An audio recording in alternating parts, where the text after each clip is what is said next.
লোকটি খুব হেলাফেলায় মেয়েটার দিকে র্যাকেটটা ছুড়ে দিয়েছিল, কিন্তু সবাই স্তব্ধ হয়ে গেল, কারণ র্যাকেটটা প্রায় পিষে ফেলেছিল তাকে। কারণ এটা ছিল উল্কাপিণ্ডের ধাতু দিয়ে তৈরি এবং ওজন 250 কিলো। তবু মাস্টার তাকে ধোকা দিল এবং বলল এর ওজন মাত্র 50 কিলো।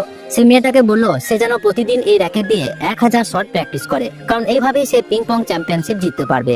সেই দিন থেকে মেয়েটি কঠোর অনুশীলন শুরু করলো। একদিন ট্রেনিং সেন্টারে সে তার সিনিয়রকে প্র্যাকটিস করতে দেখলো। ভাবলো কিছু টেকনিক শিখতে পারবে, কিন্তু সে সাধারণ সার্ভিসও রিটার্ন করতে পারছিল না, আর বল তাকে পিছিয়ে দিচ্ছিল। মেয়েটি ভাবলো ও কি দুর্বল নাকি বলটাই অবিশ্বাস্য রকম কঠিন। সে চ্যালেঞ্জ বাটন চাপলো, র্যাকেট তুলে এক ধাপ পিছিয়ে পজিশন নিল। একটা বল ভয়ঙ্কর গতিতে এলো। সে সেই বলকে খুবই সাধারণ একটা র্যাকেট সুইংয়ে রিটার্ন করে দিল, যেন কিছুই হয়নি। তার কিছুই মনে হলো না, কিন্তু কোচ লিফট করলো। সে তার পুরো শক্তি দিয়ে একটা ভয়ঙ্কর বল মারলো এবং সেদিকে দেওয়াল ভেঙে পড়লো। সবাই হতবাক, কেউ ভাবতেও পারেনি কেউ স্পিনিং ড্রাগন সার্ভিস রিটার্ন করতে পারে।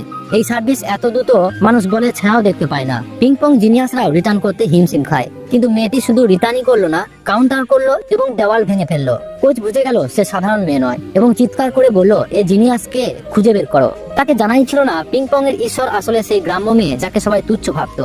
কিন্তু মেয়েটি কারো মতামত নিয়ে চিন্তা করতো না। সে জানতো নিজের শক্তিতে নিজেকে প্রমাণ করবে। প্রথম পরীক্ষা ছিল পিং পং বল দিয়ে বোতল ফেলার চ্যালেঞ্জ। যে সবচেয়ে বেশি বোতল ফেলবে সেই বিজয়ী। প্রথমে তার বড় বোন গেল, সে 6টা বোতল ফেললো, গ্রহণযোগ্য। তারপর বড় ভাই গেল, সে নিখুঁত থ্রো দিয়ে 9টা বোতল ফেললো, অসাধারণ। তারপর প্রতিদ্বন্দ্বী দলের একজন ছাত্র এলো, সে লেগ সুইং দিয়ে শক্ত মেরে 10টা বোতল ফেললো, তখনকার বেশ। শেষে মেয়েটির পালা এলো, 250 কিলো র্যাকেট হাতে। দেখে মনে হচ্ছিল সে র্যাকেট তুলতেই পারছে না।